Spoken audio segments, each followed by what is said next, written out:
शंकरं शंकराचार्यं केशवं बादरायणं सूत्रभाष्यकृतौ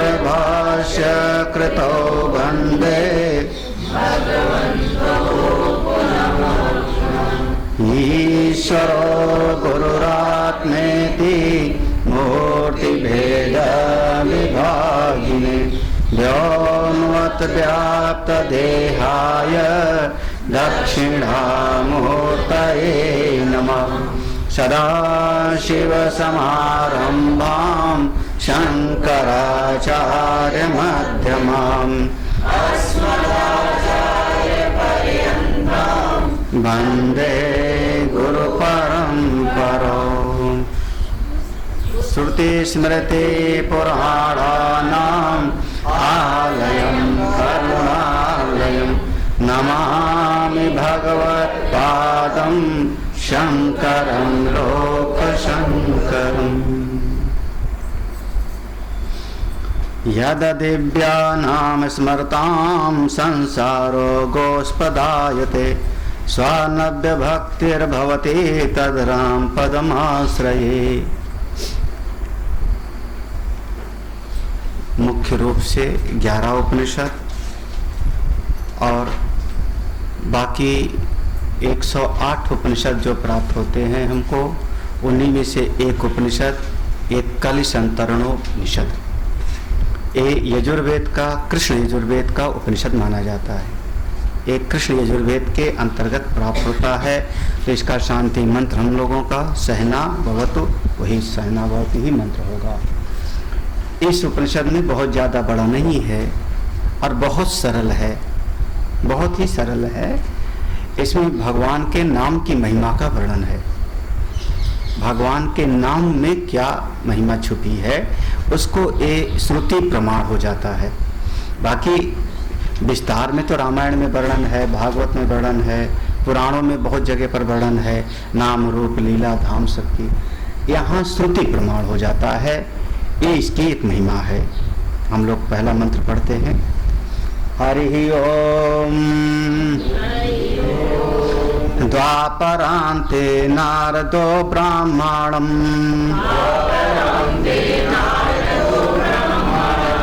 जगाम कथं भगवन् धाम पर्यटन कलिं संतरेयम् इति।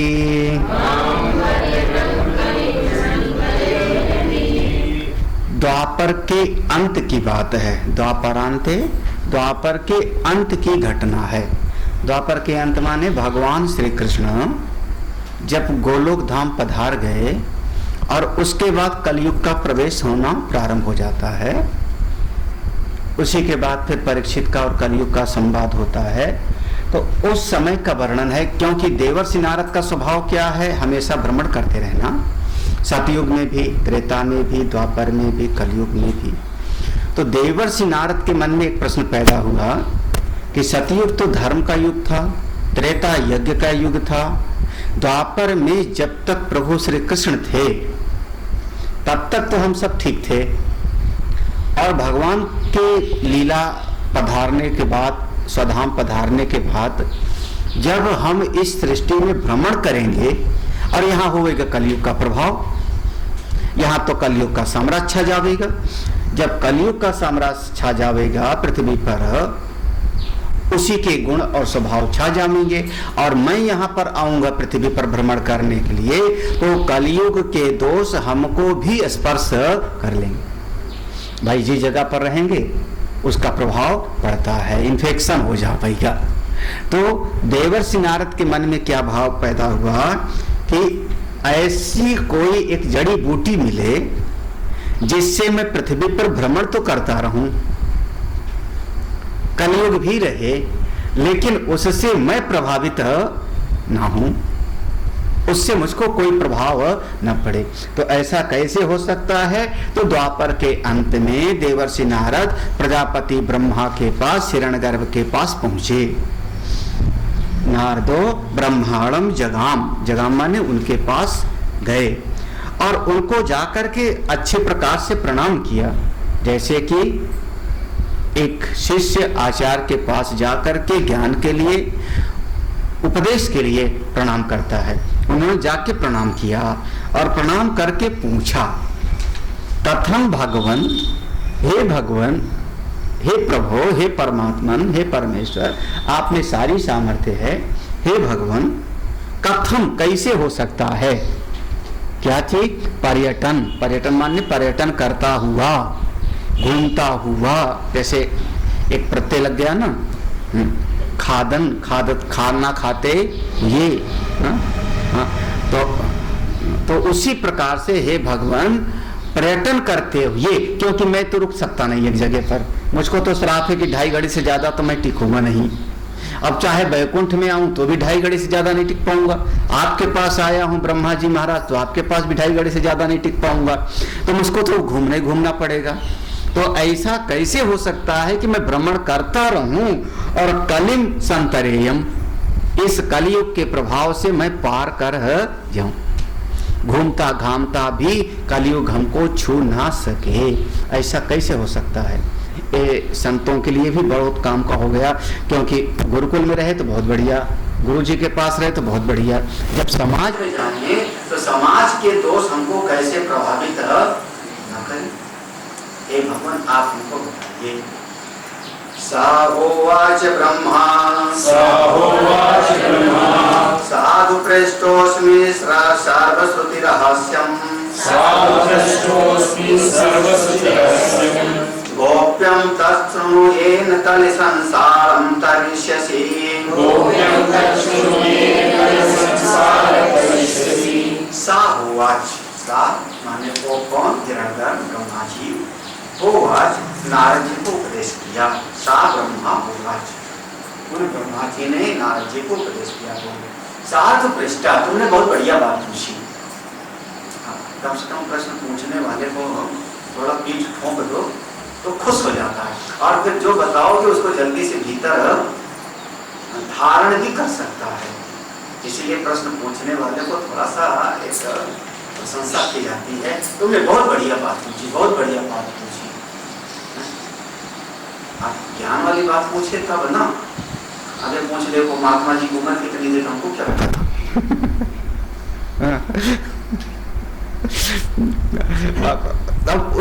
मतलब कौन सी बात पूछे, उन्होंने पूछा संतरेयम कलिम, कलियुग से कैसे पार कर जाऊं। सुखदेव भगवान से पूछा था परीक्षित ने कि हम किसका जाप करें, किसका स्मरण करें, किसका त्याग करें, तब तो उन्होंने कहा कि साधु पृष्ठम, तुमने बहुत बढ़िया बात पूछी, बहुत बढ़िया बात पूछी। हाँ, सूत जी से पूछा सौनकाद ऋषि में, क्या काल कलिव्याल मुखाग्रास, हम कलियुग के सांप के मुंह में हैं, कैसे बच जावें, इसका भय कैसे निकल जावे। तब उन्होंने कहा साधु पृष्ठम, तुमने बहुत बढ़िया बात पूछी। अब पूछ लिया खाना खाया कि नहीं खाया, तो क्या साधु पृष्ठम। हाँ? तो साधु पृष्ठम, जब कोई ऐसी बात पूछे तो प्रशंसा करना, ठीक है, ये भी सावधानी रखना, क्या पूछना है ये भी प्रायः सबको पता नहीं होता। साधु पृष्ठ, बहुत बढ़िया बात पूछी, साधु बहुत बढ़िया पृष्ठ। अब मैं तुमको बताता हूं, क्या बताने जा रहे हो, हमारा सर्वश्रुति रहस्यम, सारे वेदों का रहस्य है। अब कितना योग्य होंगे हमारे पुत्र देवर्षि नारद, तो मैं बताने जा रहा हूं। हाँ, कितना लायक होंगे, जिंदगी बीत गई नारायण नारायण भजन भजन करते, तब कहते सारे श्रुति का रहस्य, सारे वेदों का रहस्य मैं तुमको बताने जा रहा हूं। और ऐसे नहीं, रहस्यम रहस्यम, सार्वश्रुति रहस्यम, सारे वेदों का सार रहस्यमयी है। और कैसा है, गोप्यम, देखो एक एक शब्द पर ध्यान देवो, समझ, गोप्यम माने सबको बताना नहीं चाहिए, नहीं तो लिखा रहस्यम, ये रहस्यमयी विद्या है, सबको बताने की जरूरत नहीं। गोप्यम तत्श्रु, वो तुम सुनो, बहुत बढ़िया बात पूछी, मैं तुमको बताने जा रहा हूं, समस्त वेदों का रहस्यमयी गुप्त मंत्र में तुमको बताने जा रहा हूं।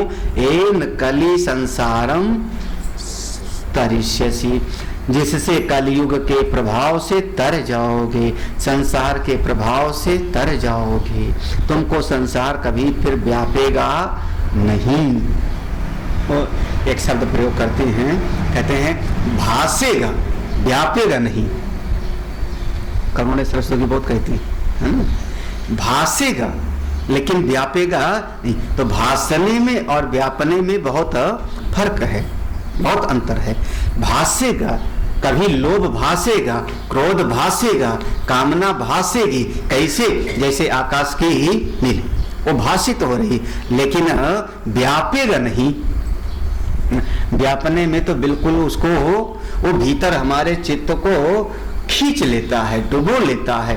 तो मन के भीतर कलयुग को कोई दोष भासित हो सकता है, लेकिन व्यापेगा नहीं।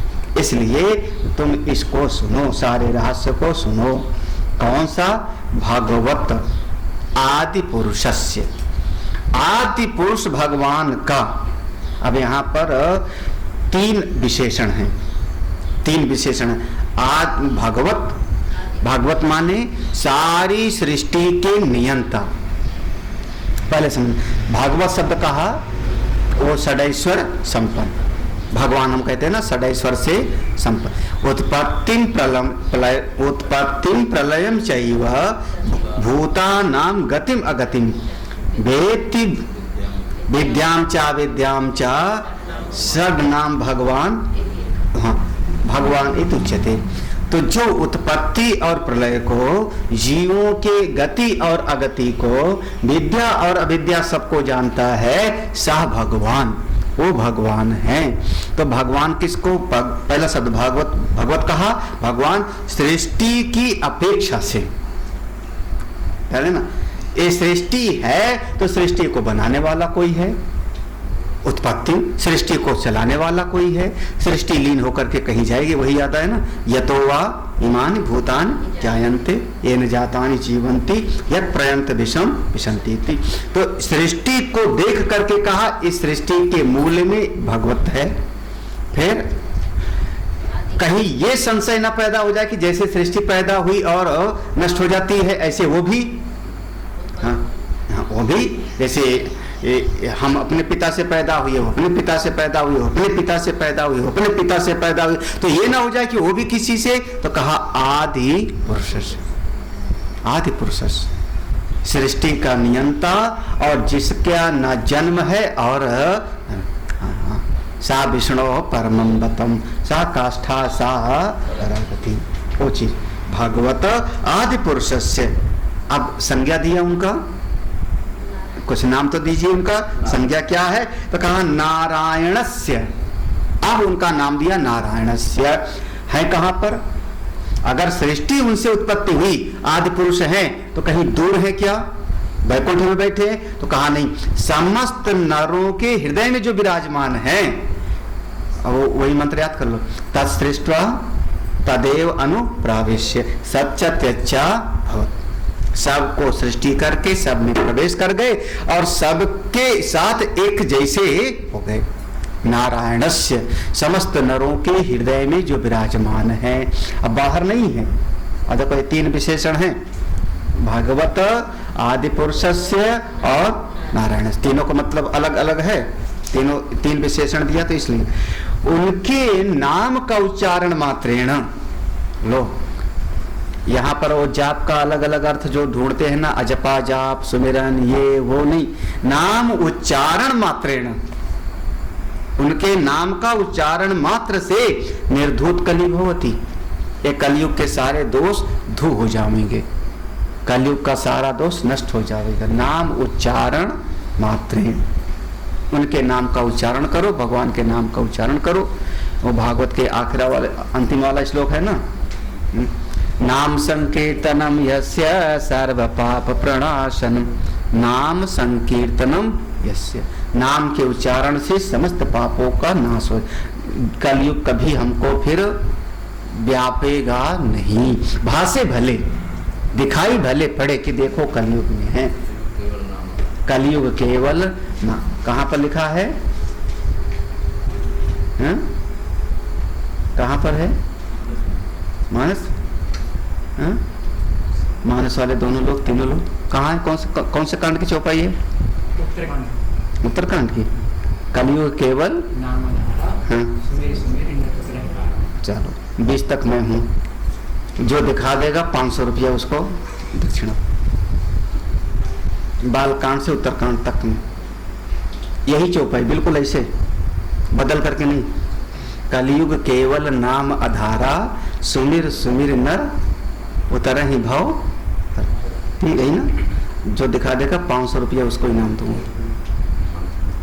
क्यों, अभी तो कह रहे थे मानस में, अभी तो अभी बोला था मानस में, इतनी जल्दी बदल गए।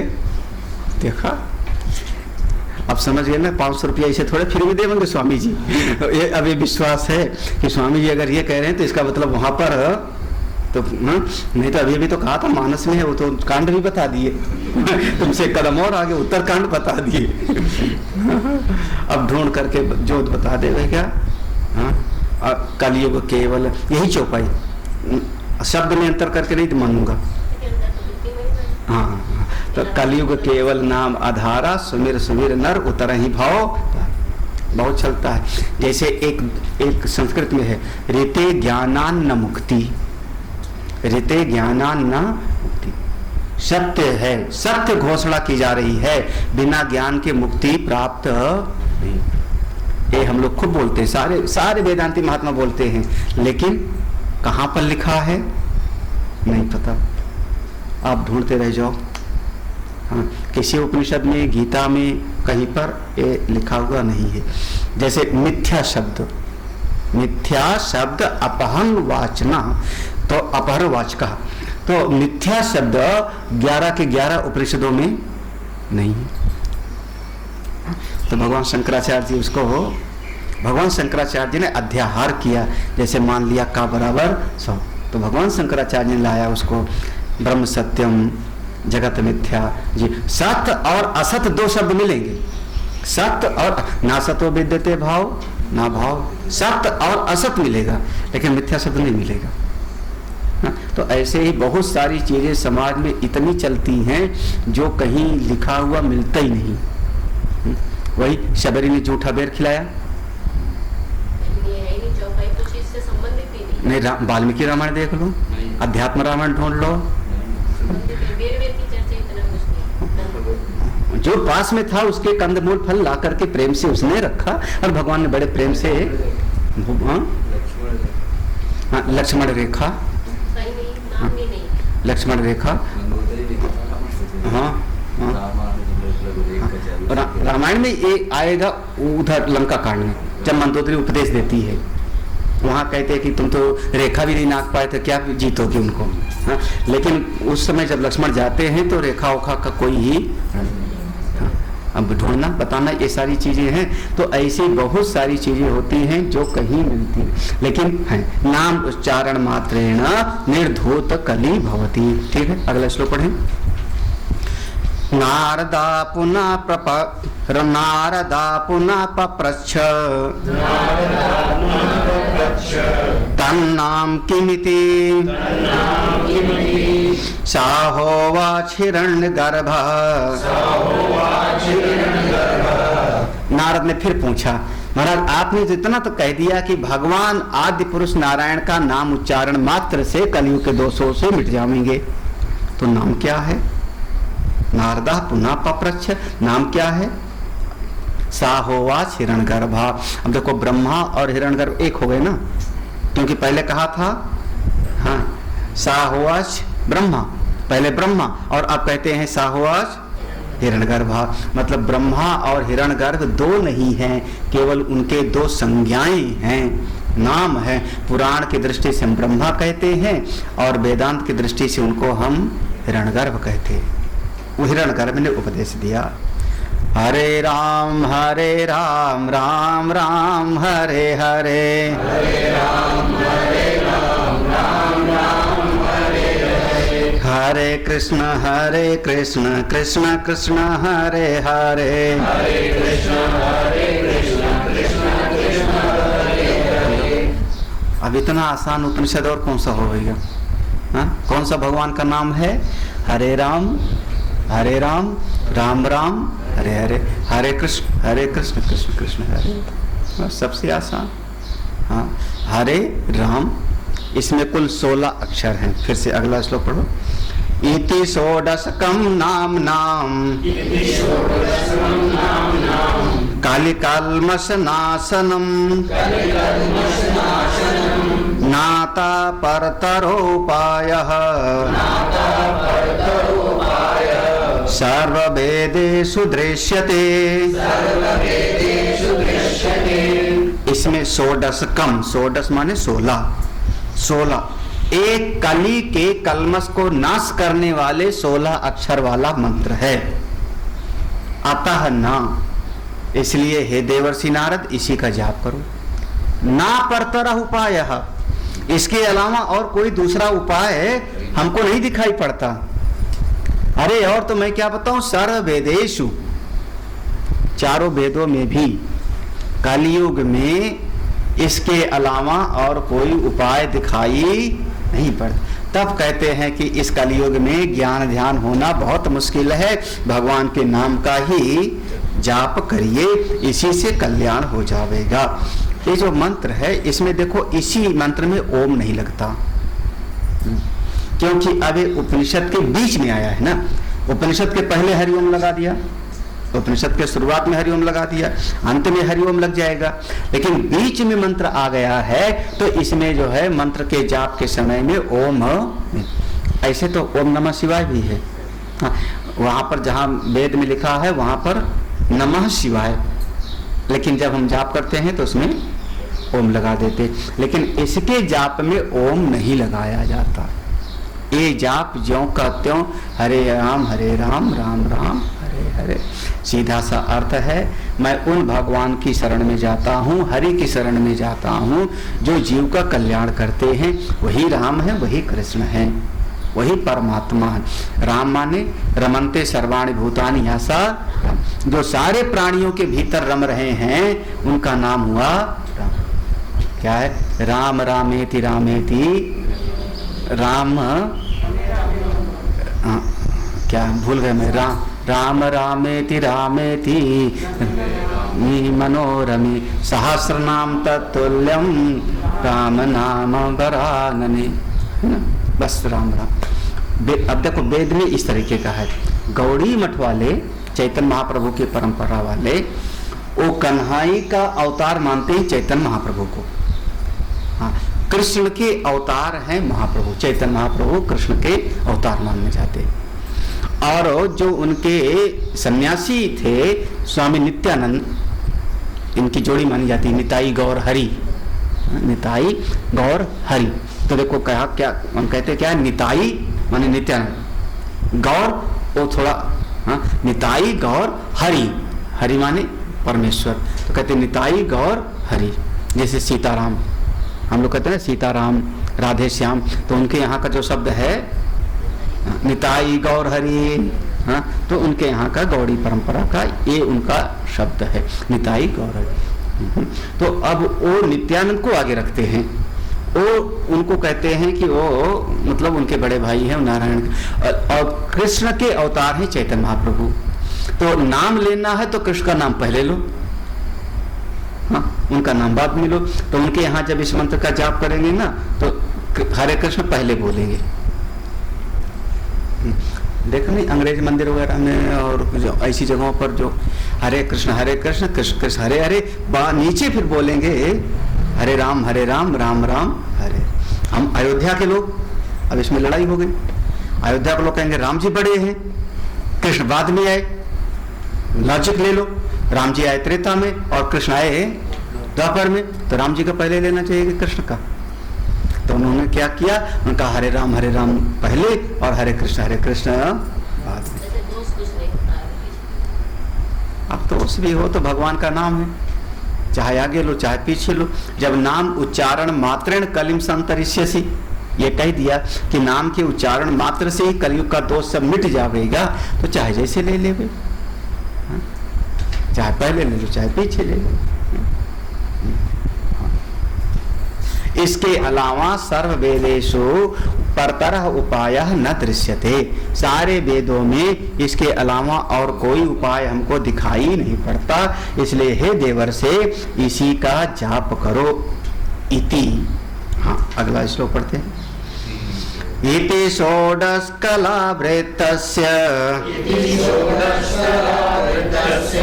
जीवस्यावरण विनाशनम्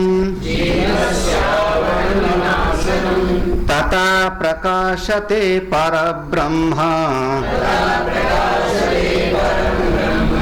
मेघापाये रविरश्मिमण्डली इव इति।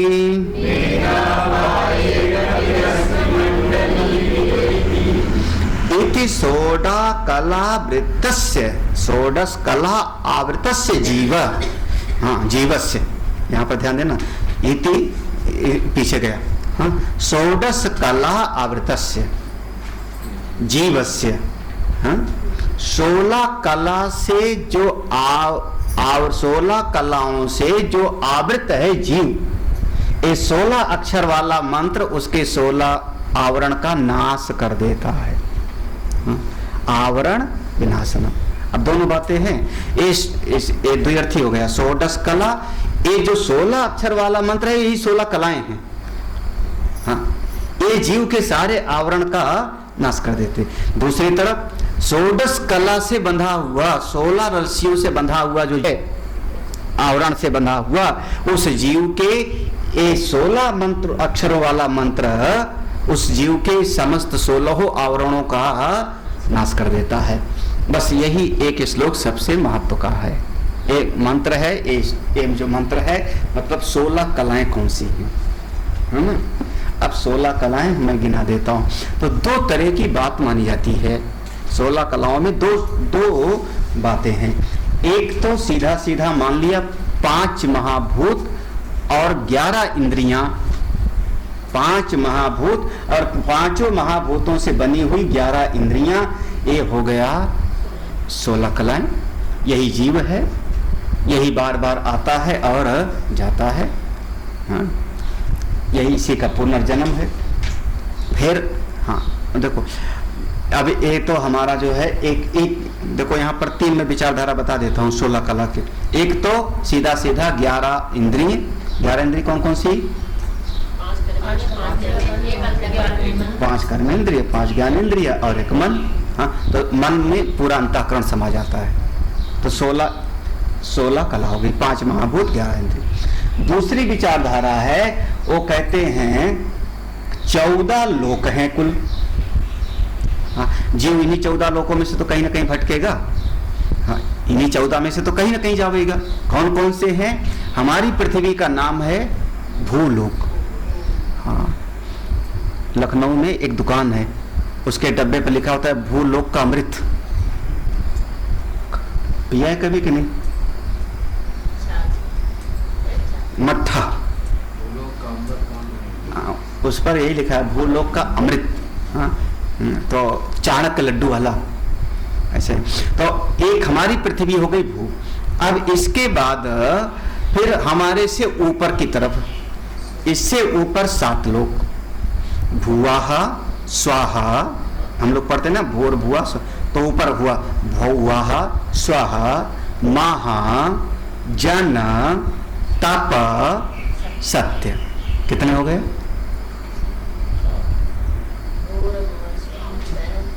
ऐसे जो है गप मत लगा 7। भू हमारा लोक हो गया। इसके ऊपर भुवाहा स्वाहा माहा जन तप और सत्य, तो 6 तो हुआ। इसको गिन के, हाँ, इसको गिन करके 7 लोग हुए। हाँ, तो ऊपर 6 हुए ना, भुवाहा स्वाहा माहा जन तप और सत्य। ये हो गए आपके सत्यलोक का ही एक नाम ब्रह्मलोक है। सत्यलोक को ही ब्रह्मलोक कहा जाता है। तो इस प्रकार से हमारा ये 7। अब इसके नीचे 7 लोक, हाँ, इसके नीचे 7 लोक। हाँ, अब क्रम से तो याद नहीं है। ऊपर आतल, बेतल, सुतल, तलातल, रसातल, पाताल। बीच में कौन आया?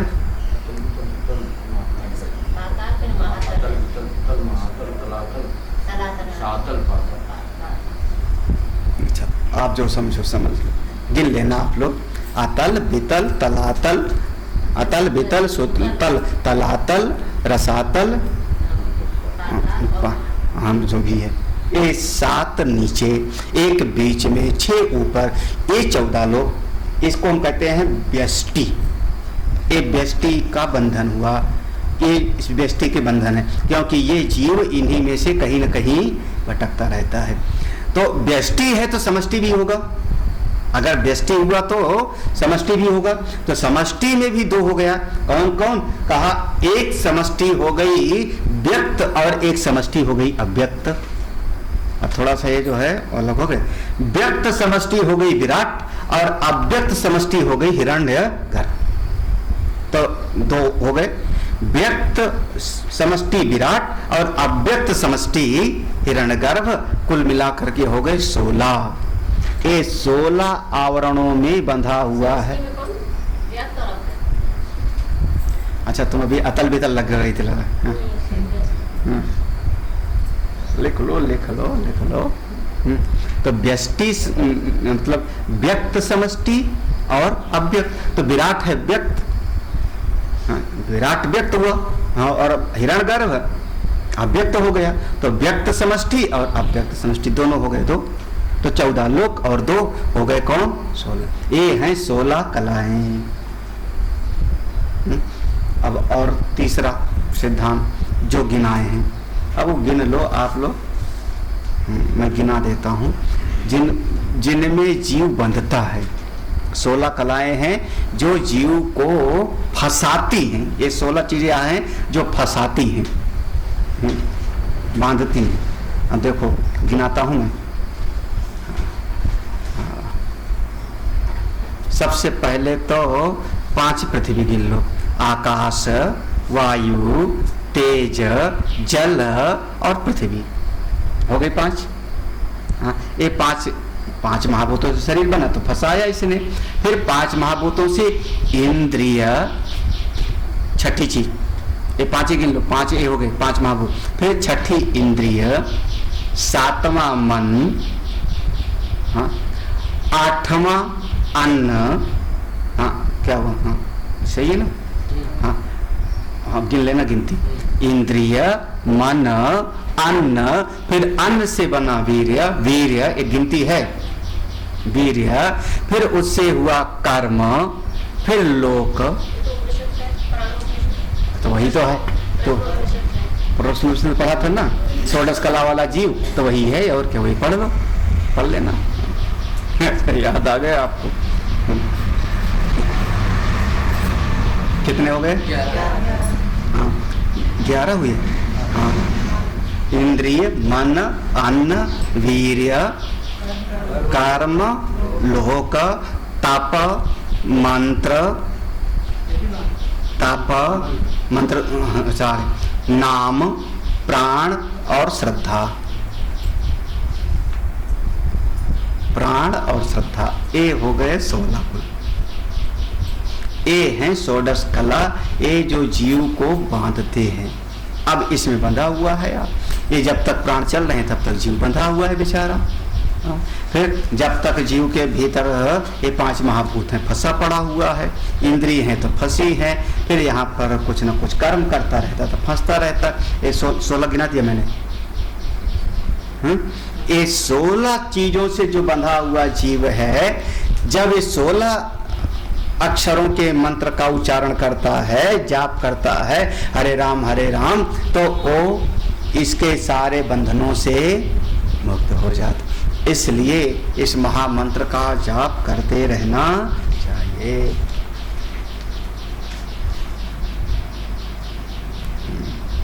अच्छा ठीक है, आगे पढ़ूं अगला मंत्र। तथा प्रकाशते परम ब्रह्म, अरे ये तो पढ़ा लिया मैंने सर। हाँ, जब ये आवरण नष्ट हो जाएगा तब तथा, उसके बाद प्रकाशते परब्रह्म, परब्रह्म का प्रकाश होने लगेगा। कैसे? तो दृष्टांत दिया, जैसे आकाश में सूर्य हो और कोई बादल ढक लेवे सूर्य को, तो मेघा पाए, जब बादल ने ढक लिया सूर्य को तब उसकी किरणें हमको दिखाई नहीं पड़ती, लेकिन बादल हट जावे तो फिर सूर्य और सूर्य की किरणें चमकने लगती है। मेघा पाए रविरश्म मंडली इव इति, उसी प्रकार से अपनी आत्मा का प्रकाश इन 16 कलाओं से बंधा पड़ा है, दिखता नहीं। ये हट जावे और स्वरूप का दर्शन हो जाता है। कैसे हटे? बोले 16 मंत्र अक्षर का जाप करिए। फिर से नारद जी ने पूछा, तम होवाच, नहीं, पुनः नारदा पप्रच्छ भगवन् को वस्य विधिरिति, तम होवाच ना अस्य विधिरिति, सर्वदा शुचिः अशुचिर्वा पठन् ब्राह्मणा सलोकताम् समीपतां स्वरूपताम् सायुज्यताम् इति। नारद जी ने पूछा भगवान, पुनः नारदा पप्रच्छ, फिर से पूछा भगवान को अयम विधि इति, इसकी विधि क्या है, कब हम जाप करें, कैसे किस तरीके से करें?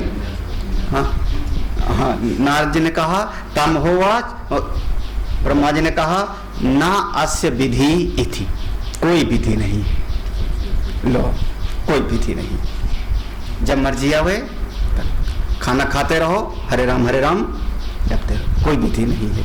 सूची अशुचि हुआ, शुद्ध हो तो भी जपो और अशुद्ध हो तो भी जपो, शुद्ध हो तब भी जपो, अशुद्ध हो तब भी जपो। ये चैतन्य महाप्रभु की परंपरा में घटना हुई। चैतन्य महाप्रभु की परंपरा में एक महाप्रभु के यहाँ उनके 6 गोस्वामी की परंपरा है, उनको कहते हैं 6 गोस्वामी। तो चैतन्य महाप्रभु के 6 प्रमुख शिष्य हुए 6 गोस्वामी, जिसमें श्रीमद रूप गोस्वामी, जीव गोस्वामी, अद्वैताचार्य, श्रीवास, ये सब महापुरुष हुए, बहुत विद्वान हुए। तो उनमें उनके यहाँ नाम जप का बड़ा विधान है, और उनके यहाँ 1-2 नहीं, वो कहते हैं कम से कम प्रतिदिन 16,000 मंत्र का जाप होना चाहिए। इस मंत्र का 16,000 जाप रोज। एक माला में दाने हुए कुल 108, अब कितना जपेगा तो 16,000 होगा। 16 अक्षर का मंत्र है, उनका महामंत्र है। 16 रस्सियों से बंधा हुआ जीव है, 16 कलाओं से, इसका जाप करेगा तो मुक्त होगे। तो कितना जपना चाहिए? 16,000 रोज। अब 16,000 रोज जपना चाहिए तो 1 घंटा में तो होगा नहीं। हरे राम राम राम हरे राम कृष्ण कृष्ण हरे हरे, कितना होगा? तो उनके यहाँ जो देखोगे उनकी परंपरा में हाथ में है सुमिरने लिए, और पूरा दिन जो है वो जपते रहेंगे, पूरा दिन जपते रहेंगे, क्योंकि इतना उनको पूरा करना। 16,000 उनको 16,000 बताया जाता है। तो इतना आपको, हम तो 1600 कह दें तो भी मुश्किल हो जाएगी। 16,000 तो बहुत बात की बात है। कोई करता है 1600? 1600 माने कम से कम 16 माला। कौन सा मंत्र का? तो हरे राम करो, गायत्री मंत्र करो, मजा आ जाएगा। फिर 16 माला। गायत्री मंत्र बड़ा है, महामृत्युंजय मंत्र बड़ा है। ओम नमः शिवाय जपने में कौन सा लगता है? ओम नमो भगवते वसुदेवाय जपने में क्या लगता है? इस मंत्र का तो ये उनके यहाँ का नियम। तो सूची अशुचि वाह, सूची चाय भी पीते रहेंगे तभी उनका ऐसे से सूची अशुचि वाह, कहीं शुद्धि हो या अशुद्धि हो। पठन ब्रह्मणा, जो इसका मंत्र का जाप करेगा वो, उसको 4 प्रकार की मुक्ति साक्षात होगी। 4 प्रकार की मुक्ति पढ़ाया हमने। अपने इष्ट देव के जैसे लोक मिल जाना, इसका नाम हो गया सालोक्य, सलोकताम, सलोकताम। अपने इष्ट देव के लोक में या अपने इष्ट देव के जैसे ही लोक प्राप्त हो जाना, ये मुक्ति हो गई, जिसका नाम हुआ सालोक्य मुक्ति। दूसरी मुक्ति हो गई भगवान का, अपने इष्ट देव का समीपता मिल जावे, उनके परिकर बन जावे, उनके सेवक बन जावे, उनकी सेवा करें, ये हो गई समीप्य मुक्ति। फिर भगवान के जैसे रूप मिल जावे, स्वरूपता, और भगवान से एक हो जावे, ज्ञान वाला एक नहीं, भक्ति में ज्ञान वाला एक नहीं है। हाँ, कि जीव और ईश्वर दोनों का बंधन कट करके और एक ना, वो ज्ञान वाला एक नहीं। जैसे एक कैसे हो जावे, बोले हम मणि बन जावे और भगवान हमको गले में धारण कर ले, हम पारिजात की माला बन जावे मन का और भगवान हमको गले में धारण कर ले, हम रोटी बन जावे और भगवान हमको खा ले। अच्छा, भगवान भोग लगाते होंगे, खाते होंगे कभी कि नहीं? हम सुगंध बन जावे और भगवान जब फूल, कमल के फूल से सुगंध लेवे तो हम भगवान की नाक में घुस जावे। इस तरीके से सायुज्यताम, भेद रहते हुए अभेद सायुज्यता की प्राप्त हो, तो भक्ति के आचार्य ऐसा कहेंगे। वो ये नहीं कहेंगे कि जीव और ब्रह्म एक हो जावे ना, ये वाला नहीं कहेंगे। वो कहेंगे अपने भगवान का सायुज्य मुक्ति माने। अब भगवान वस्त्र तो पहनते हैं, पीतांबर, मुकुट तो पहनते हैं, पीतांबर पहनेंगे, मुकुट पहनेंगे, कौस्तुभ मणि की माला पहनेंगे, पारिजात की माला पहनेंगे, तब हाँ, जैसे भगवान की गदा चेतन है, भगवान के चक्र चेतन है, तो भगवान का ऐसे कुछ बन जावे तो जिससे भगवान हमको अपने साथ रखे। सायुज्यताम, ये 4 प्रकार की मुक्ति प्राप्त हो जाती है। हाँ, अगला श्लोक, अगला मंत्र बहुत बढ़िया। अगले मंत्र जो है, अरे देखो फलश्रुतियां हैं आगे, फलश्रुति। यदा स्य षोडशी कस्य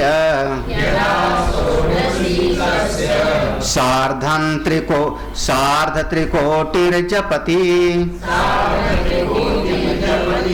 तदा ब्रह्महत्यां तरति वीरहत्यां स्वर्णस्तेयात् पूतो भवति पितृदेव मनुष्याणाम् अपकारात् पूतो भवति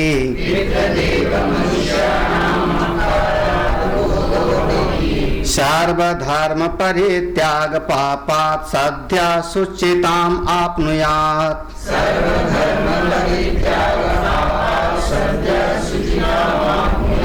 सद्यो मुच्यते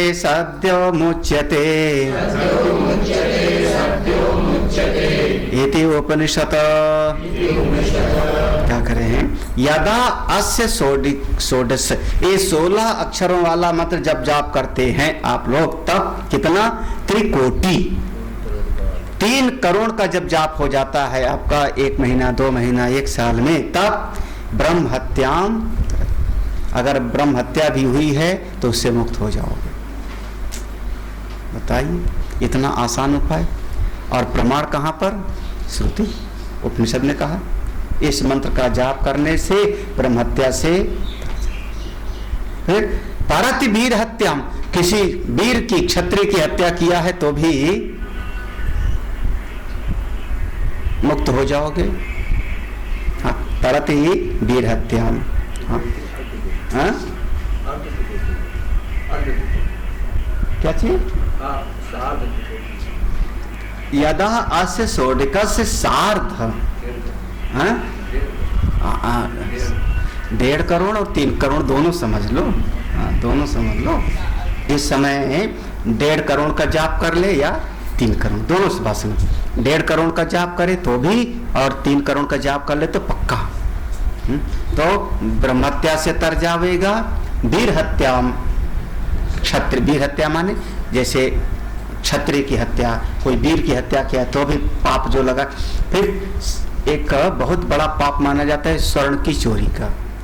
स्वर्ण स्तेयात् पूतो भवति, अगर सोने की चोरी करता रहा होगा तो उससे भी मुक्त हो जाए। हमारे यहाँ पर एक बचपन से कहावत सुनते ना कि सोने का खोना भी अशुभ है और सोने का पाना भी। बहुत बार सोचना पड़ता है, बहुत सारी चीजें ऐसे तो खोना उसका भी दुख देवेगी, लेकिन सोना खोवे तो ज्यादा दुख मिलेगा। फावड़ा चला जावे तो उतना दुख थोड़े मिलेगा। सोना खो जावे तो अब इतना सा सोना खोवेगा, उसमें जो है अब तो 20,000 का होगा तो ज्यादा दुख मिलेगा। इसलिए कहा गया सोने के खोना भी। अच्छा, सोना कोई पा जावेगा तो कोई पा गया, तो कोई पाया तो उसको बड़ा हर्ष हो जाएगा कि चलो आज बैठे बिठाए इतना मान लीजिए। उस हर्ष में जाकर के वो शराब पिएगा, वो जाकर के जुआ खेलेगा कि आज तो देखो बैठे बिठाए इतना, और दूसरे को कष्ट मिला, तब वो अति दोषमय हो गया। तो सोने का खोना भी अशुभ और सोने का पाना भी अशुभ, ये माना गया ऐसा, उसके पाप से मुक्त हो जाए। पितृ देव मनुष्याणाम अपकारात्, पितृ अपने, अब वही 3 ऋण है ना, देव ऋण, पितृ ऋण और ऋषि। करें पितृ देव मनुष्याणाम, अपने परिवार का कोई अपकार किया होगा, देवताओं का कोई अपकार किया होगा, मनुष्याणाम समाज का कोई अपकार किया होगा, वो भी इसके मंत्र के जाप से मुक्त हो जाएगा। अब इसका मतलब ये नहीं कि मंत्र का जाप भी करे और करता भी रहे, अब वाणी से गाली भी देता रहे सारे आते जाते सड़क पर जो हमें, और मंत्र का जाप भी करता रहे, बोले ऐसा नहीं है। जब इस मंत्र का जाप करे तो फिर कोई और ऐसा न करे। पहले जो किया सो किया, भूतकाल में जो हुआ सो हुआ, लेकिन अब आगे ऐसा फिर ना करे, तब इससे मुक्त हो जाएगा। सर्वधर्म परित्याग पापात् सद्यः शुचिताम, सारे धर्मों का अगर त्याग कर दिया है उसने, उसके पाप से भी सद्य तत्काल ही वो मुक्त हो जाता है। सद्यो मुच्यते, सद्यो मुच्यते, तत्काल मुक्त हो जाता है, तत्काल मुक्त हो जाता है। सद्य माने तत्काल, तुरंत, अभी अभी इसी क्षण वो मुक्त हो जाता है, सारे बंधनों से छूट जाता है, सारे बंधनों से छूट जाता है। इति उपनिषत्। हरि ओम। द्वापरान्ते नारदो ब्रह्माणं जगाम कथम भगवन् गाम पर्यटन कलिं समतरेयम इति। ओम सहना भवतु सहनो भुनक्तु सवीर्यं करवावहै तेजस्विनावधीतमस्तु मा विद्विषावहै। ओम शांति शांति शांति। हरि ओम। श्री गुरुभ्यो नमः। हरि ओम। पूर्णमदः पूर्णमिदं पूर्णात् पूर्णमुदच्यते पूर्णस्य पूर्णमादाय पूर्णमेवावशिष्यते। ओम शांति शांति शांति। हरि ओम। श्री गुरुभ्यो नमः।